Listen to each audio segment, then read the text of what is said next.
Nick Parker is quick as a snake, strong as a bull, not to mention blind as a bat. Nice doggy. What's your problem? You blind? Yeah. Holy He came for a friendly visit, Step aside, blind man. but his timing was a little off. Now, a young boy wants his guidance. Did you ever cry? The strong man is never afraid to cry. They've got him, don't they? Where's my son? He's here. He's fine. And the boy's father needs his help. Now, if you want to keep him that way... Unreasonable men make life so difficult. Shoot! The blind Zorro. If you can't handle it, get me somebody that can. Get me Bruce Lee. Bruce Lee is dead. Then get his brother. Rutger Hauer. I also do circumcision. Blind Fury.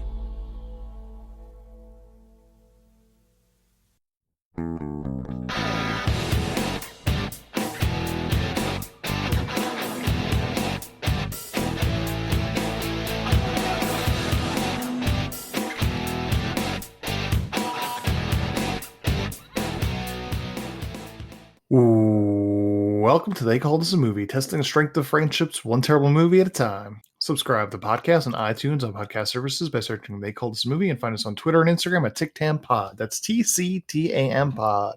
Welcome back to They Call This a Movie. This is Anthony Del Vecchio. With me, as always, is Dan Aquino and Mark Meyer. Say hello, gentlemen. Hello, friends. Hello, everyone.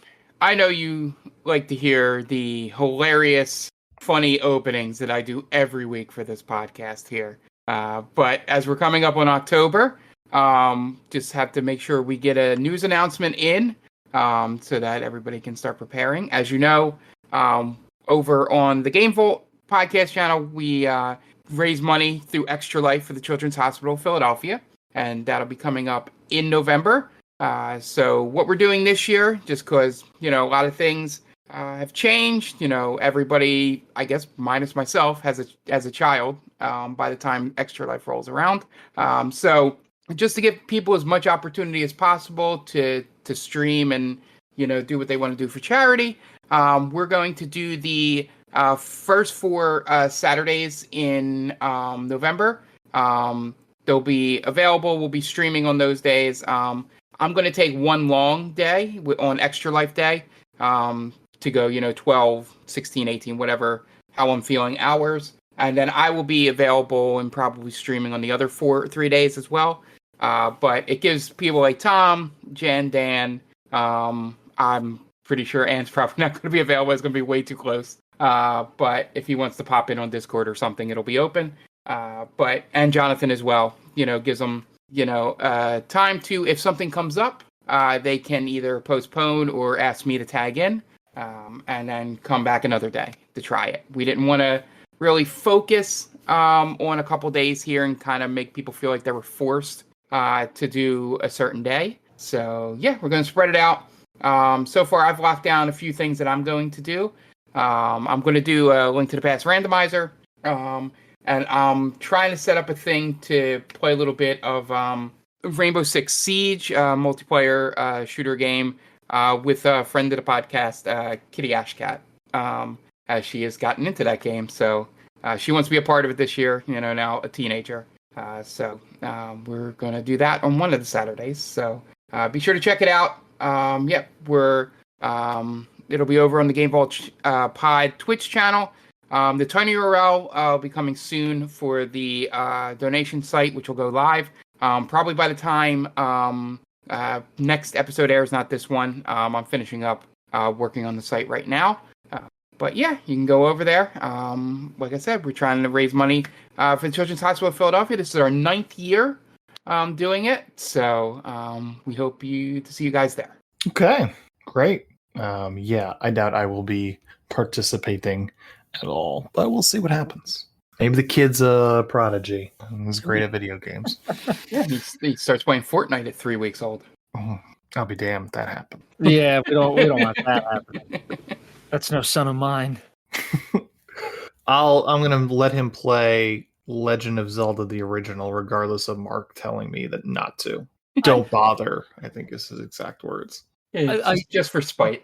I think it's important that kids do play. If they want to get into video games, it is important to show them the past of video games, not just thrown into how amazing everything is right now, so that they can kind of get an understanding and an appreciation of how far it's come. And those old games were fucking hard. Mm-hmm. Yeah. Glad you're on my side there, Dan. What's that? Glad you're on my side, Dan. Yeah, of course. Yeah. Hey, essentially, my point is that I don't feel you need to be militaristic about it, and sort of they have to play those games first, because they're going to gravitate towards the games their friends play, and then you can sort of show them the games you grew up with later. Mark, we don't need to rehash your exact words of not needing to bother playing it. We remember what you said, Mark. Yeah. I don't back down from what I said. I do think kids will. I don't think kids will really like turn their nose up at old games. No, that much.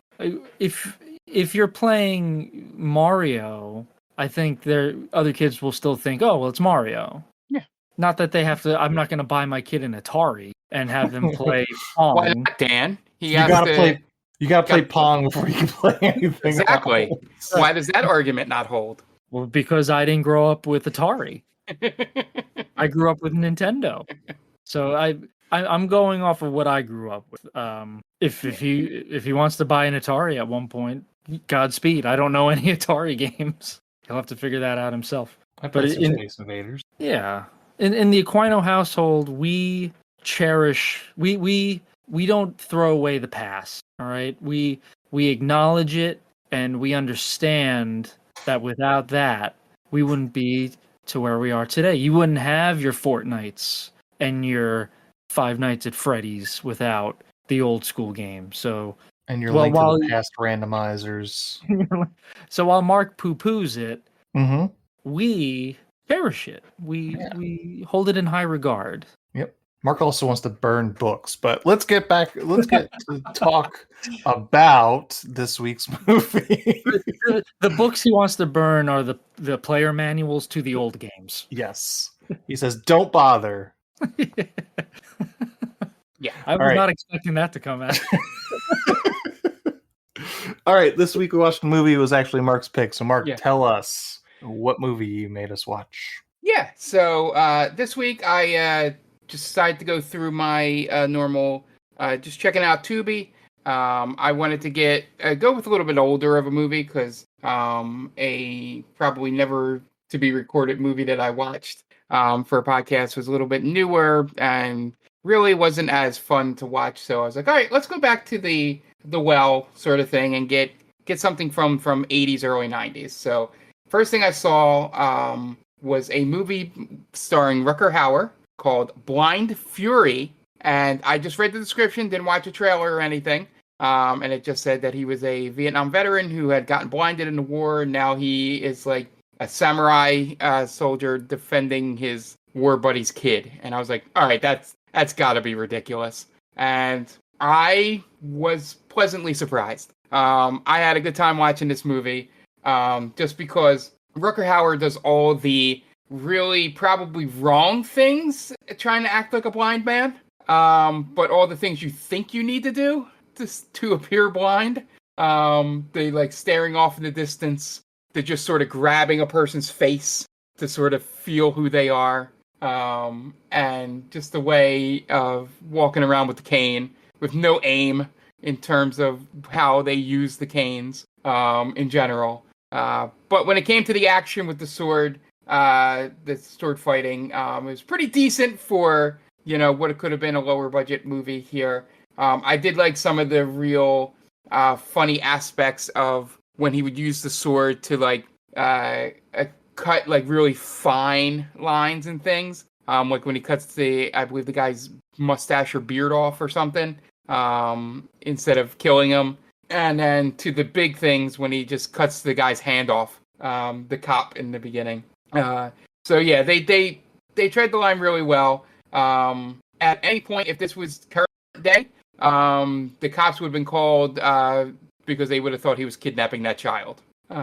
Like immediately, like not just that security guard going, "Hey, what's going on here? Oh, okay, you look good," and walking away. Like they just such a bad job of sort of not navigating, not making him look like a creep early on with the kid. But yeah, I was happy with the movie. I thought it being an action comedy as it called itself, I think it did a fine job for what it is. Okay. Dan, what about you? Where are you coming from with Blind Fury? As Mark mentioned, comedy. I don't know where this movie gets off calling itself a comedy because I didn't find anything very fun. A woman gets blown away by a shotgun. There's Vietnam flashbacks of things exploding. People's hands get chopped off. Yeah, I don't know why they decided to call it a comedy. Maybe in the beginning there's the scene, and I'll tie this into something. I'm going to do the weave here, so just bear with me. When he comes back to the States after being trained to become a fruit ninja in Vietnam, that's, and for the people listening who have not seen this movie, I'm speaking fruit ninja as in the food fruit. I don't want anyone to cancel me. All right, he's dicing up fruit in Vietnam. The video game. Yes, the video game, exactly. He comes back to the States and he steps over a pile of poop, and then he runs into a crocodile and calls it a dog. I was like, oh, I guess that's going to be the kind of humor we're going to get here. Like, oh, he's going to mistake things as a blind man. Hilarious. But for the rest of the movie, they don't do that gag at all. And his blind man senses, like his daredevil senses, are very... They're not fully fleshed out, because there are times where he knows exactly where everything is and where everybody is, and then there are times he has no clue what's going on. So like, he knows that a roulette dealer is cheating, but then he doesn't know that a woman is dead in his trailer. Yeah, like, then he can't see where he's climbing over things, but other times he can adeptly jump over something, and like his awareness is very murky. Not to, like, no pun intended. But yeah, I kind of got confused. I was like, so does he know how things work? I guess if it's anything that would involve one of his senses, he can tell, like hearing and all that. That's probably why he couldn't sense the dead woman. That would be my guess for why they did that. But I get what you mean. There are other times when this is true. Yeah. But not. But I think that's why he can tell the dealer. But he also doesn't realize when the kids run off at times, even though he should probably hear the footsteps. It's very, they don't establish it that well in certain times. So I was a little confused by that, and what I thought this movie was going to be at first was going to be a road trip movie where the blind man is trying to watch after the kid, which it is, but I didn't think there was going to be hitmen involved that much. So I would have enjoyed this movie if it had just been like a Dutch style, like the movie Dutch with Ed O'Neill. That's kind of a obscure reference, but Dutch style. Yeah, the reason why I said Dutch was because in that movie the kid is like a spoiled brat, and this kid is also kind of a brat at first. Mm-hmm. So I thought, oh, okay, well, Rutger Hauer is going to have to kind of show this kid how to show respect and be nicer to people, blah, blah, blah. And then they would form a connection. But no, they're on the run from hitmen. And so I was a little I didn't know what to expect, really. So a movie that has a blind swordsman, you thought it was going to be more like Dutch without the swordplay? You put it that way. I can see where I kind of misread the situation. But I guess I wasn't expecting it to be as much action as it was. Okay, interesting. As for me, I've heard of this movie plenty. It always seems to pop up when I'm searching for a movie to watch for this podcast. I never pulled the trigger on it, but it's fine. My attention started to wane towards the last half of it. I think once they got to Reno, I was just kind of like a little over it. I don't exactly know why. I think the hand chopping off was pretty awesome. Wasn't expecting that in the beginning. I wasn't expecting that woman to get blown away so early. Meg Foster from Masters of the Universe. But otherwise, it's kind of goofy at times. The casino scene was kind of silly when everybody goes nuts. Yeah. After he reveals that they're cheating everybody. Yeah, it was kind of exhausting for me. I don't know why. I think I was just maybe just a bad headspace for this movie. But towards the end, I think I was trying to watch it late, I think. And once it hit like 10 o'clock, I was just like, let's just watch this movie to finish it. But otherwise, yeah, it delivered for some of it at the very least, I would say. I think I was a little tired of the comedy. I think that might have been it. Where if it was like, I don't know, probably more in line with its original film, the Zatoichi Challenged, which is this movie is a remake of. Maybe a less slapsticky comedy that I would have connected with it a little bit more. I don't know. I think it wasn't bad enough, possibly, too. Right? Yeah, like I said, this definitely falls along that line where it's not bad enough that we like all hate our lives for watching it, and it's not good enough that we're absolutely surprised and it joins our like list of cult favorite movies or something like that. Kind of like I think Stone Cold sort of fits that category. Yeah. But it's like one of those where I was watching it and was having fun with it, and I guess because I was more relieved that it wasn't terrible or boring. Because that was the main problem I had with my last pick compared to this. So I think maybe I had more of, like you were talking about, headspace. And, maybe I was in a different headspace because I was like, oh, okay, at least there's things to talk about in this movie, Yeah, and you don't have to explain yourself, Mark. I'm not saying this was a bad pick, otherwise or not. I'm just saying that for whatever reason, I think part of it is that there is a lull in the middle when they're on the road that kind of just really, took the wind out of my sails. Like him and the kid didn't really work for me, I guess. Yeah, they didn't. There was the problem. There. Yeah, oh, sorry. Good. No, good. I don't remember. I was going to say I wasn't. I if it sounded like I was trying to like defend my pick, I was more saying like that. There's like, this is the movie where it can be like a split decision on like enjoyment of the movie, sort of. So while it wasn't a bad pick or a good pick or whatever, it's just one of those that there's things to talk about, but it doesn't rate one way or the other on the scale. And like I felt that the movie, I maybe the comedy didn't really bother me as much, but again, it could have just been me. But yeah, it's very much this middle of the road, movie where, everything is, all of our opinions are, one way or the other valid. It's not a hot take either way. Mm-hmm. I agree with Ant that the chemistry between Rutger Hauer and the boy, not very good. And a good amount of this movie hinges on that. Yeah. Like the middle of the movie is basically Rutger Hauer and the boy traveling to Reno, and it's very forgettable because again, there's not a whole lot. They don't establish a very good connection, in my opinion. Yeah, yeah, their whole thing doesn't really work, which would have made this movie much better. But the only thing during the road trip travel, like they tried to get the comedy stuff with the rain and them falling and eating the rock and all that stuff. Yeah. Which was like hit or miss. I thought the slipping on mud was fine because that's where they're trying to establish that relationship thing, Dan, you're talking about. Right. Like the kid laughs at him for falling and then he falls and they should have just had him laugh back, but instead the kid starts crying and then Rutger Hauer just makes fun of him, which sort of just kills what they were going for there. But the only scene that I really wish was much better than it was, or I have like a stronger opinion on in this, is the scene in the cornfield.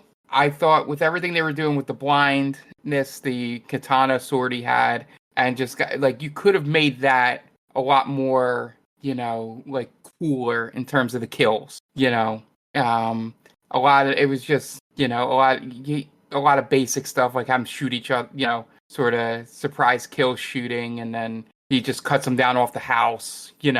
Like I wish that scene would have been better. It's a cool setup, a cool set piece, but they just didn't seem to know what to do with it. My favorite part of that scene, Mark, is one of the goons is trying to hide behind a corn stalk from a blind man. Yeah. Like just trying to hide himself. Like, what is this guy doing? Does he not know that he's blind, maybe? Or even if that's the case, it's hard to hide yourself behind a stalk of corn. Yeah. Yeah, like that's what I mean. Like they either could have went like full comedy kills, like if they wanted to, or full like badass kills. Mm-hmm. And they tried to toe the line, and neither really worked. Right. Mark, I believe you said at the beginning was the like how you didn't believe him as a blind man, or you had a hard time following that. Yeah, just clarify. What I meant was he did a lot, like a lot of his acting was very much in the stereotype of what blind men do. Okay. Rather than, so it made it like sometimes you could tell, obviously Rutger Hauer can see. I wasn't really fooled by that. But it was like like at times he like forgot that he was supposed to be blind in some of the things he was doing, so it didn't make it as believable at times. Gotcha. I thought I had written down in my notes. I thought he did okay because it's obviously it's tough to play a blind man as a a full-sighted person. I thought there were definitely times where he seems a little unnatural with the sword, with his sword play. But other than that, I thought he did a pretty okay job with how he walks and how he when he's talking to people, he's not making eye contact with them. He's looking past them or just looking anywhere else but talking to them. That stuff he did good with in conversation. Yeah. Like he got the idea to like stare off past them, right, and not at them or follow them. Maybe it's just I think that the stick thing sort of bothered me a little bit, because they don't tap it like he does. It's more of a sweep. Sure. So that, and like I said, it's just that's what people think, that they tap for the noise, and it just looked dumb. But it was a tough movie. I'm glad. The one thing I'm glad is that they did have him not wear glasses the entire movie, which I think added to it a little bit, which helped a little bit. So, the being able to just do this, see him not looking at them, thing helped a lot in a lot of the conversations. Got 2 thumbs up from Siskel and Ebert. So, yeah. Well, what do we know? Yeah, we're on the wrong side of history here. It's like they've never given a good review to a so-so movie before. Yeah. So, Blind Fury from 1989 is directed by Philip Noyce, who's directed Dead Calm, Patriot Games, Sliver, Clear and Present Danger, The Saint, The Bone Collector, Salt, and The Giver. That was pretty solid filmography. Yeah. Stars Rutger Hauer, Terry O'Quinn, Brandon Call, Noble Willingham, Lisa Blunt, Nick Cassavetes, second Nick Cassavetes movie for us, Rick Overton, Randall Tex Cobb, Charles Cooper, and Meg Foster. IMDb score of 6.3, Rotten Tomatoes score of 53%, budget $10 million, box office 2.7. I know the kid Brandon Call from Step by Step. You guys remember Step by Step with Suzanne Summers? Yeah, I could have sworn the girlfriend was somebody too, but she's not. She's a nobody. Is that what you're saying? No. Basically, what I meant was she wasn't a star of any movie. Lisa Blunt. For any of the movies that had any kind of mainstream or shows, she was just either a guest star or like second, third, female in the movie. Mm-hmm. Of course, But, yeah. Terry O'Quinn. Terry O'Quinn, of course. With He's hair. from Lost, right? Yep, he's Yes. the bald guy in Lost. Right. It's also Luke Wilson's boss in Old School. That's correct. That's right. That's funny. Yeah, I don't know. I like Rutger Hauer. Obviously, he's a good actor. But everyone else in this is just very like all of the goons are played up as they're the slapsticky characters, right? They're all befuddled and just running around. Yeah, they're supposed to be the comedy. Yes, yeah, they're supposed to be the comedy, but I don't know. I don't find anything that they did necessarily fun. It's all just your standard hired goon material, right? Mhm. They bonk their heads together. They say stupid things like borderline like misogynistic and racist stuff. Yeah, I don't know. Just like you guys said, middle of the road movie. Mm-hmm. Yeah. The guy that played Slag also played characters called Gruff Man in Ace Ventura Pet Detective, Big Harry Khan in Naked Gun 33 and a Third, Skull in Liar Liar. So seems like he's gotten typecast a little bit. Just a little bit. I remember him in Ace Ventura. He's at the very beginning with the dog, Mm-hmm. and he like destroys Ventura's car. Right. That's the only thing I remember him from. I don't remember him from Liar Liar. Defendant on Courthouse Steps in Liar Liar. I guess just a real quick Yeah. cameo there. Played burglar in an episode of Married with Children. Okay, that sounds right. He definitely fits the Married with Children type. Yeah. He's played two characters in two separate movies where his name was Wolf. Interesting. Yeah. Is he still alive? It looks like it. Wow, shocking because he looks terrible. He looks like he doesn't take good care of himself. Yeah. Maybe that's just because the characters he plays. Maybe he's like a well-dressed man in real life. I don't know. I feel like this is the reason why he gets typecast as so. Yeah, he's very, very dirty looking. Yeah. Feels like he puts himself to bed with a fifth Jack every night. Like a stained mattress. And like a half dozen cigars. Yep. Pile of clothes everywhere. He just sleeps on a pile of clothes. in a motel room that he paid by the hour.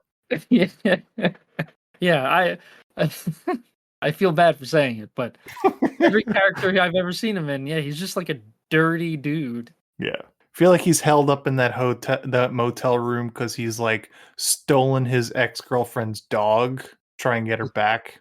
Like Ace Ventura. Is that what happens in that? Yes, the ex-wife. He steals the ex-wife's dog, and Ace pretends to be the UPS man. And I haven't seen Ace Ventura in 30 years. Yeah, I mean, it kind of holds up still, I guess. I don't know. So yeah, he steals the dog back, and then the dirty guy runs down and like almost kills Ace. And then the real joke is that the ex-wife is a dime piece. So it's like, the smoking hot chick is with this dirty middle-aged man. I remember that part. Yeah, and then she blows him. So appropriate for a movie that I probably watched like 30 times when I was a kid. I remember that. I was like, I don't know what's happening here. He's just swaying back and forth. Little did we know. Yep. All right, you guys want to get into the plot? Why not? Yeah, let's do it. What do you got for us, Dan? Okay, guys. Real quick, please go check out a couple friends of the podcast. First and foremost, our good friend Tia and her co-host Brittany have a podcast called The Top 10 with Tia. It's your standard issue top 10 lists talking about movies, TV shows, characters, video games. They have a whole bunch of different categories. So if that's something you're into, go to geekvibesnation.com, search The Top 10 with Tia. It'll pop right up. And as Mark alluded to at the beginning of the episode, he runs the Game Vault podcast, which is a bi-weekly podcast you could find on all podcast platforms of your choice. So go check that out for sure, and follow him on all the socials at Game Vault Pod, and make sure to check him out on Twitch at Game Vault Pod, where he'll be playing Donkey Kong and other games that I don't really know of because they're newer and I don't really care about new games. I'm an old game guy, like I said. But it's a lot of fun. Mark is very good at the games that he's playing, and he's very knowledgeable. He talks about video game news, and it's if you're into video games, it's definitely worth checking out. So like I said, go follow him on all socials, follow him on Twitch. Make sure to rate and review on your podcast platform of choice. Okay, great. We're going to take a quick break, and you guys are going to listen to messages from friends of the podcast. So we'll be right back. And welcome back. Now it's time to get into plot 4, Blind Fury. We open on a deadly helicopter crash in Vietnam during the war with many casualties. Meanwhile, the one survivor of the crash, Rutger Hauer, stricken blind and is now stumbling through the swamps, not knowing where to go. Keeps calling out for someone named Frank, so he winds up getting caught in a net trap, and he is brought to a village where an old medicine woman treats his eyes. And one of the men takes it upon himself to teach him how to be a blind swordsman. I would like to have enjoyed the love story between these two characters rather than, the movie we got. Rutger Hauer and the other guy, or the medicine woman? No, the other guy. It was like who taught him how to sword play. Yeah. You thought that was a little intimate? Yeah. Take My Breath Away starts playing. Yeah, that one when he hugs him from behind the one time. Mark's like, oh, he stole my move. Yeah, that's how I get that's how I get the ladies. Yeah, that's how you teach women how to bowl. Yeah, they're real close. Yeah, it's like guys that teach women how to golf. Exactly. It's all on the hips. I always hated. I'm sure there are examples of this, but because I feel like I've seen it a bunch of times. But in the beginning of the movie where they're teaching him how to become a swordsman for some reason, where I don't really understand what the point of that is, other than to obviously have this movie. Right? Did he ever? I don't know if he specifically said, "Oh, I want to be a swordsman," because that's not something that you just decide to teach someone one day, like a blind man. Like, oh, perfect, we'll teach him how to be a swordsman. That's fair. Actually, I never really thought about it, but it's not like this movie is a revenge movie where he's killed, left for dead by somebody. It's a malicious fight, right? Right. And this guy's like, oh, I'm gonna teach you how to sword fight. So we have that arc of like, you're gonna find the guys that did this to you and you're gonna pay them back with sword fights. Right. It's just some dude from the war. They're just like, all right, well, you're blind. Rather than teach you how to navigate the world, we're gonna teach you how to chop fruit in midair. Yeah, it's as if. Oh, go ahead, Mark. I'm sorry. I was gonna say it's like the Mr. Miyagi thing. Teach him how to paint the fence and wax the car, and then that's how you learn how to be a great swordsman. Cutting the fruit. Mr. Miyagi just had a couple of things around the house he needed to get done. That's true. That's 100% what that was. Never had the time to clean things. Maybe this guy just needed a bunch of fruit chopped. Maybe. Production's been pretty low. We need some more help. Get the blind guy. He runs an unsuccessful fruit salad business. I got all this fruit, but I gotta chop it. I don't have the time. I thought it was funny because if you comedy version or the comedy aspect, you could have had a little scene where the head swordsman is challenged by someone in the village, like, oh, if you think you're so good, teach the blind guy how to be a swordsman.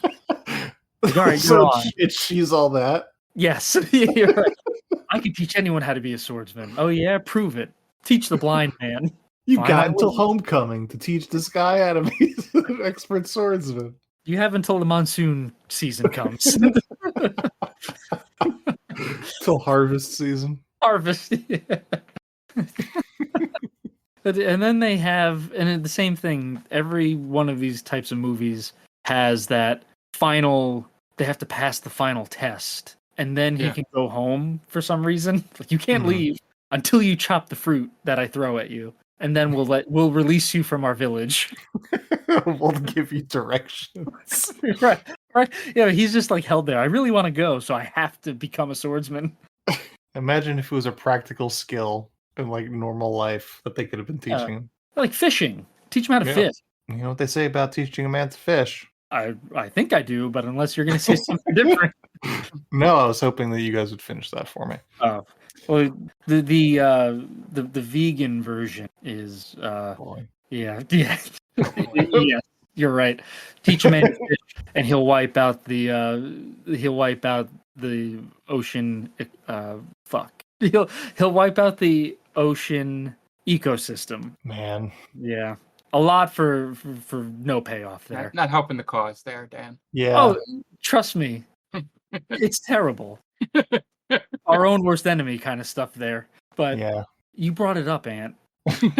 Imagine if vegans had an ethos that was like fun. Like they were fun people. Yeah, that'd be a little better, a little easier to get across. Yeah. That's the thing that the vegans don't have. Like Right. I could see their point, but at the same time they're just It's Debbie Downers. at best they're dull.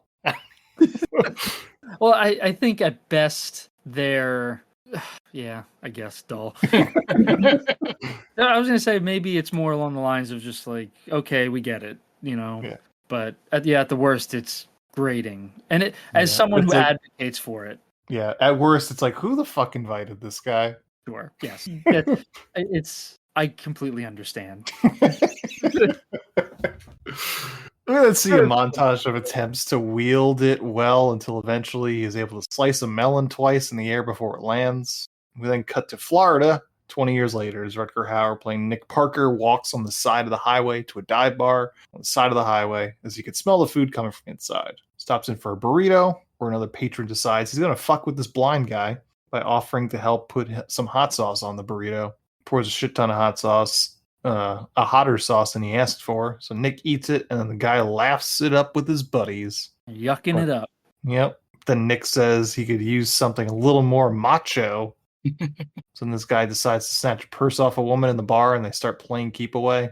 Purse then gets thrown at Nick's feet, who picks it up. And for some reason, this guy really wants purse back, so him and his buddies surround Nick, and the guy brandishes a switchblade. But Nick beats the shit out of each of the guys with his walking stick, acting as if he's oblivious to what exactly is going on. We then cut to Reno, Nevada. Yep, comedy. Then cut to Reno, Nevada. Okay. Sorry, when you mentioned the cut to Reno, Nevada, it's such an abrupt cut. Yeah, it is.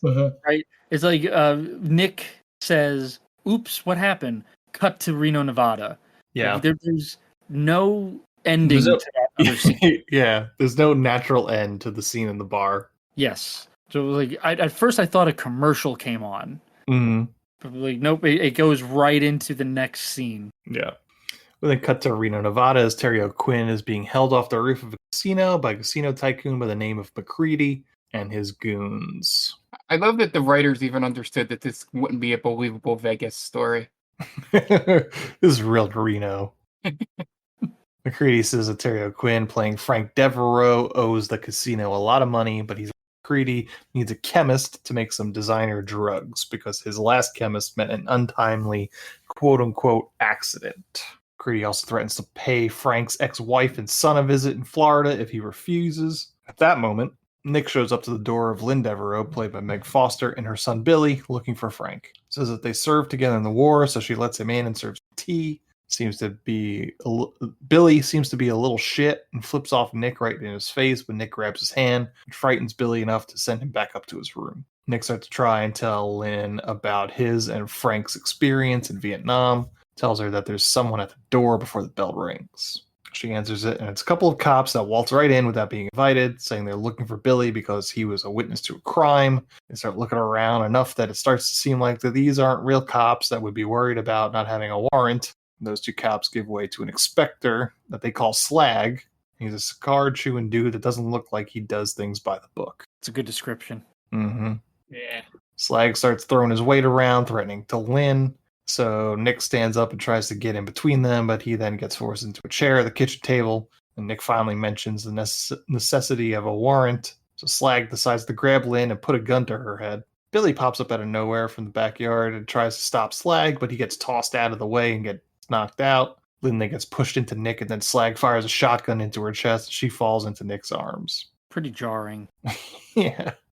They tell him to move, but he says no and slowly steps towards them with his walking stick, and then with a quick move, he pulls it apart, revealing that it's a sword. With a flick of his wrist, he manages to chop the hand off of one of the cops, dropping his hand and his gun to the floor. The other uniformed cop then starts shooting at Nick, who ducks into the kitchen, then winds up slicing that guy up good and dead. Slag is the last one alive and makes a lurch for the shotgun, but Nick gets there first and uses the sword to cut his cigar in half. So Slag jumps out of the window and retreats. Nick goes over to Lynn, who tells him to take care of Billy, then dies. So Nick carries Billy out of the house until he wakes up, then makes it to the bus station where they get onto a bus to Reno. Slag followed them to the bus station so he knows where they're going. Yeah.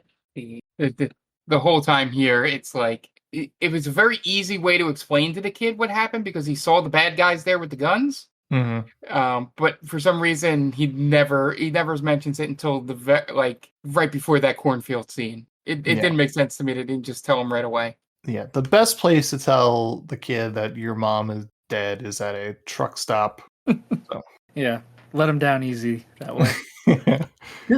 Well, I guess it's sort of like, well, we're halfway. Yeah. Turning back. Did anyone else think that the kid had some type of like issue because he kept rubbing his nose? Oh, he's got the Wiley Wiggins. That's like maybe he has like a coke problem or something. I don't know. Like for the first few scenes he's in, he does nothing but rub his nose. Oh, he's supposed to have allergies. Oh, okay. Yeah, he's like, because the first scene we see him in, he sneezes and drops his his little figurine out the window. Okay, that makes more sense. But then after that, it doesn't come back. I don't know what the purpose of it is. Yeah. I don't remember it ever playing a major part. Okay, all right. I do remember that happening, and then it just disappears. It's like, well, was that supposed to be a character trait or something I missed? And apparently I did. Mm. Back in Reno, Frank is being held prisoner in some sort of back room. They let his girlfriend Annie in to some of his personal effects, and then tells him that people that owe McCready money are in a lot of trouble, so it's best to do what he says. Frank agrees with her and tells her that he'll talk to McCready as she leaves. Meanwhile, the bus makes a pit stop during a rainstorm. Nick and Billy are really mean to each other as they slip in the mud and both laugh at each other. Then Billy tries to get Nick to eat a rock. Once the bus is moving again, Billy tries to steal Nick's wallet while he's sleeping, but he catches him. Billy sees the picture of Nick and Frank in Vietnam, so Nick tells Billy the story of how he lost his sight in the war, which was due to an ambush. At the next stop, Billy tries to use a payphone to call his mom, but Nick hangs up the phone and is dead. So Billy runs off to the cornfield and Nick goes after him. Meanwhile, there's also a truck full of menacing rednecks brandishing guns milling around. Slag is there too as head of the rednecks and manages to grab Billy and toss him into some shed among the corn. Meanwhile, the other rednecks are stomping through the corn and wind up getting sliced and diced by Nick. And Slag is on the roof of the shed trying to take shots at Nick, who is using a scarecrow as a decoy. So Nick makes it to the shed and chops down one of the supports, causing the roof to collapse and Slag to fall. Nick then slashes Slag twice across the chest and Slag falls over. Nick pulls Billy out of the shed and they hug. Then Nick picks up Billy and they start walking down the road. And Slag was wearing a Kevlar vest, so he's still alive. Nick and Billy camp for the night, and Nick tells Billy that macho men do cry and that they're going to see his dad by tomorrow. That reminded me of the Macho Man on the Arsenio Hall show. I think that's why I wrote it that way. Yeah. It was that I've flown with the eagles and I've slithered with the snakes. One guarantee in life, there's no guarantees. That's right. Yeah, I cry. I'm going to cry again. Cried 1,000 times and I'll cry 1,000 more. Yeah, there you go. Macho men cry.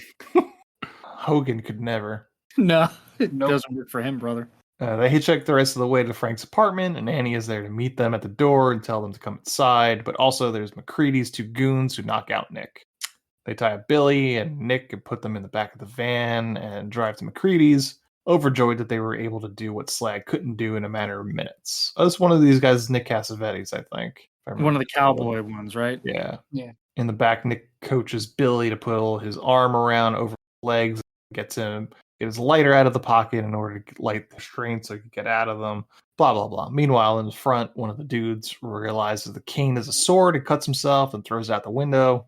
Nick and Billy eventually start to get a fire going in the back, which causes the goons to stop the truck. Then Nick and Billy ambush the goons and knock them out on the side of the highway and hop in front with Annie. And they drive back to where Nick's goons toss where the goons toss Nick's cane out the window to go to find it again. As the goons hijack a couple of old ladies who shoot at them, and after they drive away. And then there's a high-speed chase. Eventually, they get rid of the goons, and then and then he goes when they're doing at the end. He goes, "Are we in a tunnel?" Oh yeah, Right. I don't know why. And she goes, "There's no tunnels in Reno," and then that's the reason why he can stop the car an inch from the wall. So this is what I'm talking about with his senses. Yeah. Somehow he knows they're approaching an enclosed space. Mhm. Yeah. How? I'm going to assume it's sound would be my guess. Is it muffled sound? Like, you know what I'm saying? Like, I agree with you, Dan. It's not well done, but that would be my guess. Is why he says it's a tunnel because it starts sound. He starts hearing the wind. Like, yeah. I can't think of a better word, but hearing the wind tunnel between the building. Yeah. Question. Remind me, why did they decide that Annie isn't fit to drive this car? And they lost her glasses. She lost her glasses. She lost her glasses, so it's better to let the blind guy drive. Yes. I think it's part of the. I think it's part of it's supposed to be because when I remember when it happened, she was like, "Oh, I lost my glasses. I can't drive now." And then that's when he pushes himself into the driver's seat and goes, "Navigate." I feel like she has the kid navigate. Yeah, that was supposed to be funny. The best option is to put the kid on someone's lap and let the kid drive. Yeah. Well, the kid doesn't know his right from left, right? He tells him to go right. Yeah. Awful. And he's like, "Oh, wait, left." And so he has Rutger Hauer driving down the wrong way, a one-way street. So they're all incompetent. They're all terrible, but she can't be blinder than he is. Can't be. Physically impossible. I guess it's supposed to be comedy. Yeah. Well, watch. A blind man drive. Yes, exactly. Because they have the scene where he pulls up next in the car, says, What the hell's the matter with you? Are you blind? Well, yeah, I am. What's your excuse? Oh, whoa. Yeah. Hilarious. After escaping yet another attempted kidnapping by McCready's men, Annie suggests they hide out of her friend Colleen. Annie takes Nick to McCready's casino, where Frank is being forced to create designer drugs for McCready. Annie returns to Colleen's to watch over Billy while Nick saves Frank. Nick and Frank are reunited. Frank takes the key ingredient in McCready's drugs and destroys the lab. Avoiding casino security, Nick and Frank escape and head to Colleen's to reunite Billy with his dad. They find Colleen dead, Billy and Annie kidnapped, and a note instructing them to bring the drugs to McCready's mountain penthouse in exchange for Billy and Annie. Knowing it's an ambush, Nick and Frank arm themselves with homemade napalm bombs. After killing all of McCready's men, they find McCready holding Billy and Annie at gunpoint. My favorite part about any of the explosives in this movie is that they just look like those, like the fireworks that go off at like wrestling events. Mm-hmm. Yeah. Like they don't even look like fire explosions. Yeah. My favorite part of the scene where the guys just gun down the gondola is that everybody's got their own specific gun. I forgot about that. Yeah. I didn't notice that, but you're right. Like shotgun, handgun, Uzi. Yeah. It's like each have a gun that represents their personality. I feel like the cowboy's got a 6-shooter. The one black guy's got an Uzi. Yeah, that's true. I wish movies would do that a little bit more instead of every henchman just having a standard issue gun. Yeah, like, I'm more of a Glock guy, or I'm more of like AR-15 kind of guy. You know, everyone has their own specific gun. Yeah. After killing all, they holding Billy. McCready hired a Japanese assassin to kill Nick, but after an epic sword fight between the two, well, let's cool it on the word epic in this. Nick wins by electrocuting the assassin in a hot tub. Great, because perfect sword fight. The sword skills came in handy by killing the assassin by electrocuting him in a hot tub. And the way that it's done, it's not as if he pushes him into the hot tub. Mm-hmm. The ninja assassin, and this is the part that's kind of racist that I was saying before, was when Nick touches. You can tell. Say it again. The racist, mildly racist part that I was talking about before is when Nick touches the assassin's face Mhm. and says, "Oh, Japanese, huh?" You can tell that the man is Japanese by touching his face. Yeah, I forgot about that. That's a little suspect. That is pretty funny though. Because what did he do? Yeah. I don't know. Hey, listen, I don't buy it, but whatever. Slag shoots Nick in the shoulder, and Nick throws his sword at Slag, impaling him. McCready then tries to interfere, only to be stopped by Frank. Billy escapes his rope and throws Nick's sword to him, but it lands in the hot tub. As Slag reaches for his gun, Nick grabs hold of the assassin's sword and slashes him, cutting him in half and causing him to fall out a window. Frank is reunited with Billy and Annie, and they leave for San Francisco. Nick drops his ticket, choosing not to go. Billy follows Nick, telling him that he needs him. Nick says that while he is fond of Billy, he should go back to his father. It crosses the street and vanishes as the bus passes him. Saddened by Nick's departure, Billy throws a toy dinosaur off the bridge where Nick catches it. Billy calls out to Nick one last time and tells him that he'll miss him. As Frank catches up to Billy, they embrace. Nick smiles or sheds a tear, puts on his sunglasses while holding Billy's toy dinosaur with the left arm in a sling, and walks off into the distance. And that is the end of Blind Fury. I hated the ending. The ending I didn't. The only thing that would have made the ending better is if it was a puff of smoke. is how he disappeared. He pulls a Batman. Yeah, like he crossed the street, the bus comes, and then like that smoke from like the subway towers you see in movies sometimes. Right. Yeah, comes like up crates. and then he's just gone when it goes away. I get they were doing like the lone gunman or like the Ronin just walking into the sunset kind of thing. Yeah. It doesn't fit this movie though. No. Because he's never been a lone wolf type of person that we've seen, right? That's true. He in Vietnam he's with a platoon and he gets separated. He's with his lover in Vietnam after the war. He's with his lover. Yep. That's right. And then he's with the kid and with the lady, right? Annie. So he's not doing everything by himself. Mm-hmm. So I don't know. It felt out of place to me. Yeah, I mean that's just like the nature of Zatoichi. I think every episode or sequel ends with him kind of on to the next one essentially. Yeah. Oh, like Kung Fu. Yeah, there are 26 Zatoichi movies. God damn.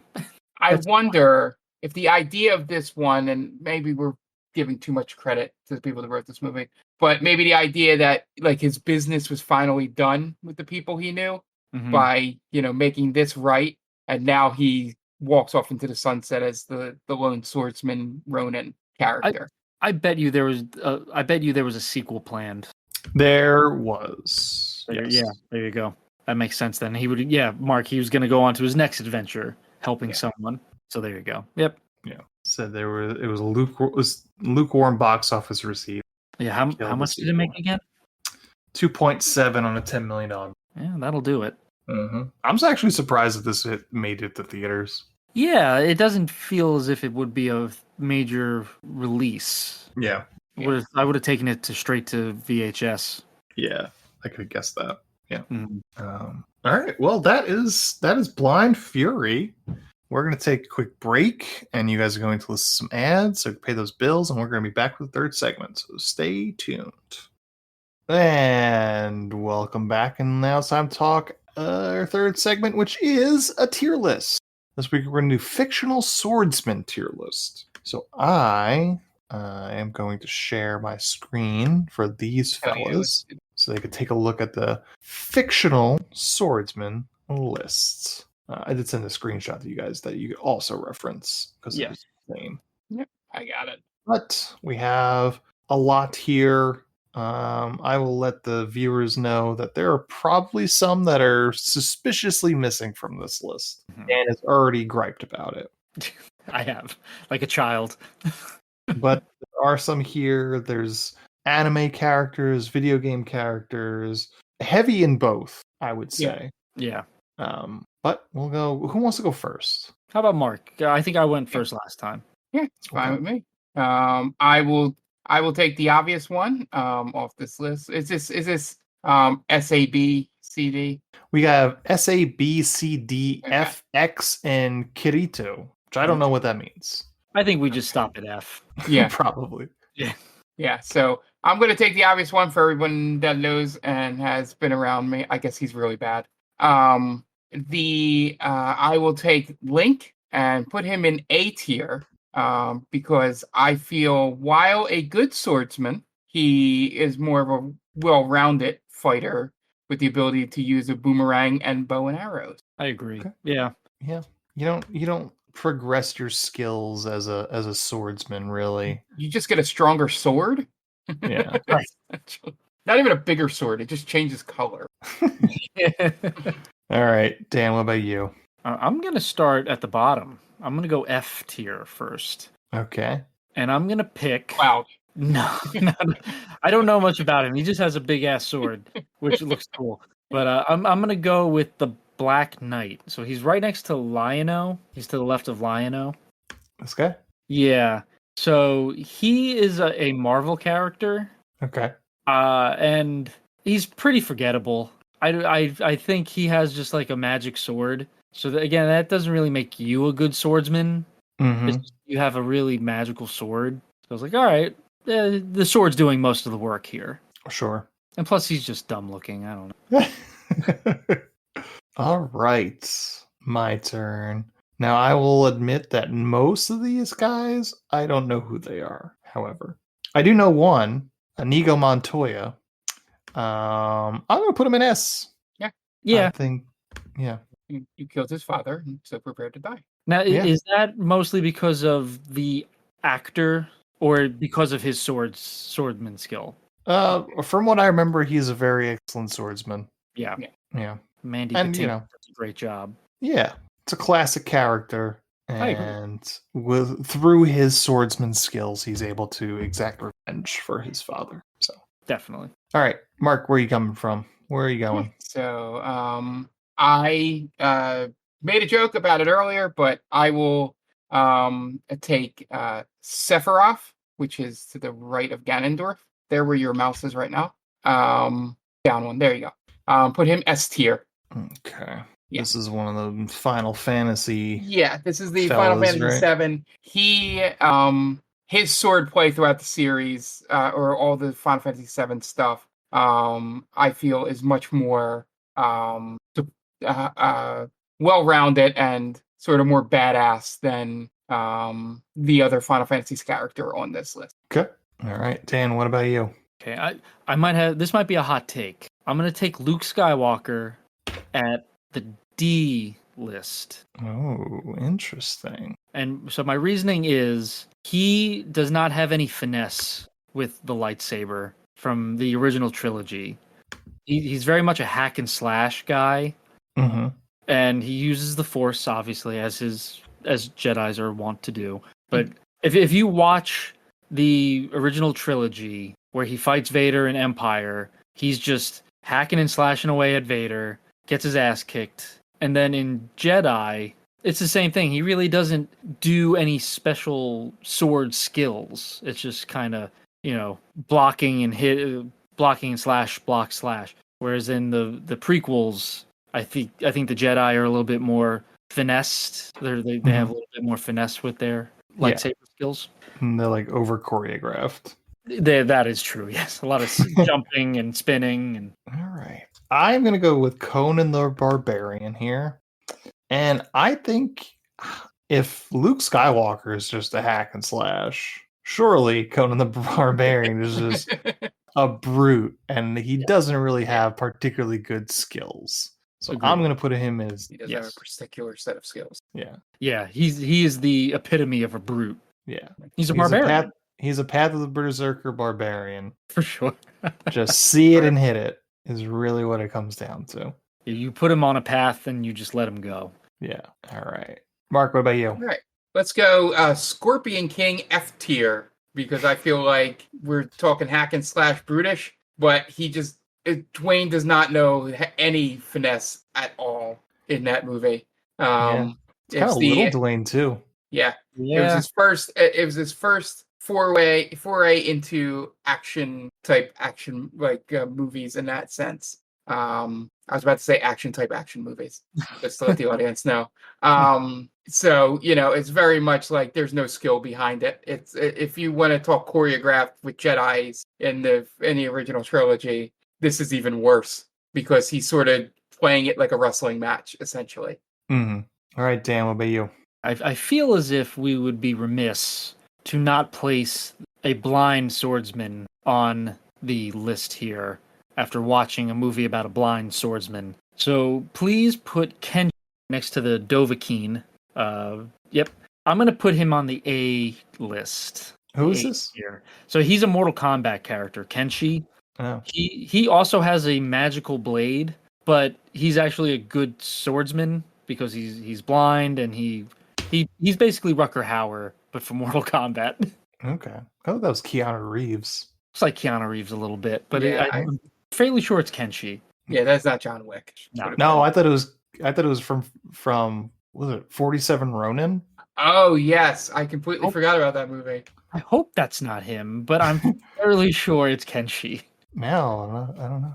No, he doesn't look blind in this movie. It's close though, right? The beard and the long hair. Yeah, I think we're safe. Okay. Yeah. Because if that was the case, I'd get him out of the A tier. That was terrible. All right. Oh my god. I am gonna go with Sirio from Game of Thrones. I'm gonna fill up the middle here. I'm gonna put him as a B. Interesting. He shows the skills, but you know what they say: those who can't teach. Oh, scathing. And those who can't teach Jim. I wonder if there was a gym class version in Westeros. I mean, he's kind of teaching Jim. Yeah. He was the dance master in that. And show. if he was such a good swordsman, we probably would have saw him. That's true. That's true. Yeah, He would have made it a little further. So I'm putting him at B. All right, Mark. All right. I would be remiss to not include Xena Warrior Princess in this list. I will put her at C just because, again, she's probably top flight hack and slash, sort of no finesse, all power. But she could also step on me. So that's why she is above the other guys. Sure. Okay. So you're basing her skill off of just being sexy. Yeah. Conan true. will step on you if you want. I mean, yeah.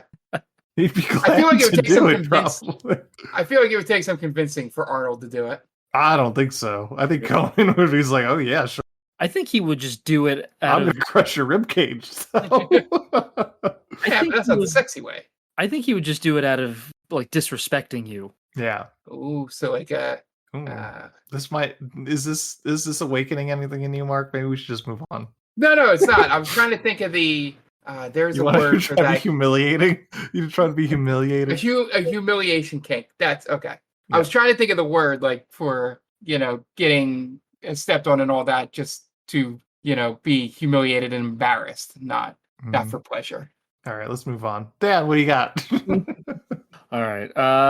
I don't have anyone on the S tier yet. Give me a pure swordsman. I'll take Sir Arthur Dane, the Sword of the Morning. He is, he's 2 to the right of the 3 Musketeers. That guy. Yep. So Sir Arthur Dane was known as the greatest swordsman in Westeros. Say S tier?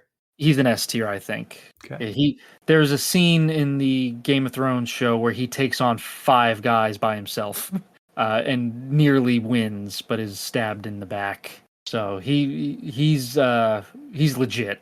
Nice. You know what? I'm gonna go with Blade. I'm Good gonna choice. put him in A tier. Yeah, I think that's Blade's fair. an A tier. Yeah. You're killing vampires with swords. Not their usual method of being killed, so doing it successfully is, something to be said about that. and vampires are quick, so you do need some dexterity to be able to That's true. get them. Mm-hmm. And he looks badass while doing all of that too. Yes. It's true. All right, Mark. Let's have a last 3. Okay. Let's put Sora in F. That's the man next to Morpheus, the anime character. This guy with this. right there. Put him This F. guy with. Yep. this, Yeah, Sora from Kingdom Hearts. If they were going to put somebody in there from that game to wield the Keyblade successfully, they should have just put the King of the Keyblade, Mickey Mouse, in here. So F Not a tier sword. Sora, he does What not even- know. What are we even talking about? It's just a giant key. I don't even I- understand this. I was gonna Keyblade. say, I know a lot of people. You can't just say you just can't put blade at the end of a and make it act like it makes sense. It's a giant key. Exactly. Yeah, I've never liked the Keyblade. It's a key. It's It's key. more of a bludgeoning weapon, if anything. Yeah. Yeah. But what do I know? It's right. It just looks like you're hitting people with a giant key. That's what it looks like to me. Yeah. Look, The Rock thinks that's hilarious. Some Yeah. people might not like that. All right, Dan. What about you? Your last one for you. This is tough because I'm torn between Samurai Jack and Leonardo from Teenage Mutant Ninja Turtles because they're both pretty awesome. I mean, go with your heart, Dan. I've growing up, I was a TMNT kid, but is Leonardo an S tier, an A tier? He's a good swordsman, but I don't think he's like a pure swordsman, right? Mm-hmm. Samurai Jack, he's fighting demons and other monsters, so he has that going for him. Yeah, I'm going against the grain here. I'm gonna go with Samurai Jack. Okay, where is he? Did you lose him? No. I don't know if I want to put him A tier or S tier. Oh, okay. All right, where is he in this one though? I lost him. He's on the top. Yep, there he is. You know what? I think he's got to go A tier. Okay. I don't have a reasoning for it, but I just think It just feels right. my gut is telling me A. I could be 100% wrong on that. Mm-hmm. Oh, it's He-Man. I didn't know that was He-Man. It's he, man. Shit. Well, I'm okay. Yeah. All right. For my last one, I'll do a little bit of a hot take. Three Musketeers, and they are C tier. Mm. Look, Yeah. You know, they got rapiers, but I don't think they're particularly skilled in other swords, you know? And it's like fencing class. They're not, you know, it's all about swashbuckling. It's really not about like cutting someone down. And, you know, if they were any good, there'd be one of them. It'd be the one Musketeer. I was just going to say, and they're reliant on each other. Yeah. Yeah. I mean, Montoya does fight with the same sword and only does it alone. Yeah. Yeah. He doesn't need anyone. That's why he's S tier. Yeah. If they were any good at being swordsmen, they'd be one of them would be Zorro. Yeah. Yes. That's a good point. Yeah. Hell of a candy bar though. Oh, the best. Yeah. That's not even true. Snickers is better. Is Three Musketeers a candy bar S tier? I'd put it S No. tier. Oh, Mark's saying no. You could say no, Mark. I would say that I haven't had a It's Musketeers since I've trick or treated.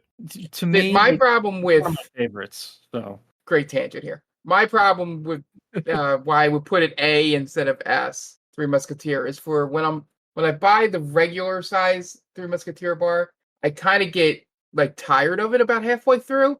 You're over it. Yeah.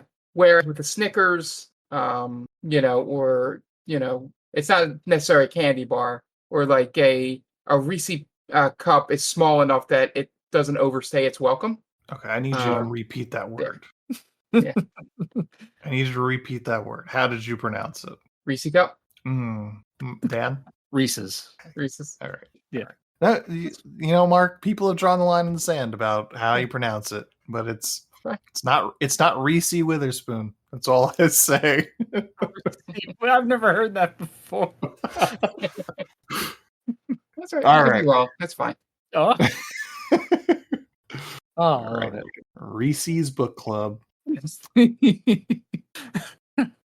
Oh, Mark's more of a nougat guy, it seems. Yeah. But like you like a fun size Three Musketeers. Yeah.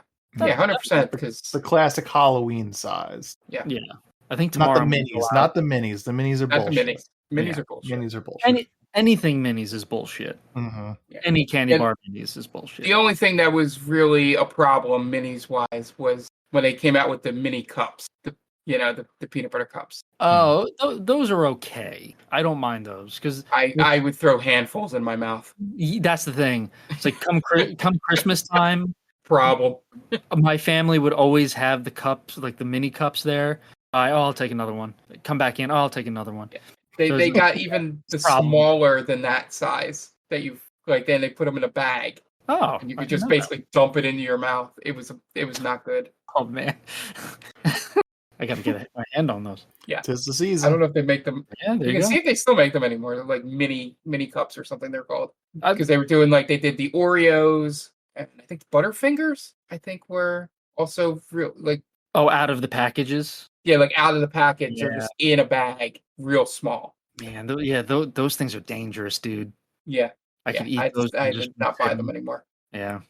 Was there anyone on this list that we kind of regret not putting in, Ant? Do you regret not putting anyone in? No, I don't think so. I Okay. tried to vary the type of guys. Like I could have said Puss in Boots or Zorro, but I was like, Inigo Montoya's those guys. Yeah. Yeah. Slade Wilson. I feel bad not putting in. This guy. Yeah. Deadshot. Is that his name? Deathstroke. Deathstroke. Yeah. Yeah. And the only guy in my regret is the Metal Gear Solid guy, which is next to Leonardo on his left. Is that Raiden? Raiden, yeah. Yeah. I'm surprised When he's full cyborg, that game is ridiculous. I don't know most of these people. Like, is this Lupin the Third? Is that what it is? You're just. I don't know. I know the guy that's over from him. Is this God? I don't know. God, the famous swordsman God. That's Guts. I know that. Kratos. I know Kratos. This is a Power And that's Ranger. a Power Ranger. Yeah, the Red Ranger. No, this is another That's Cloud. Final Fantasy guy. And then right below Gerald.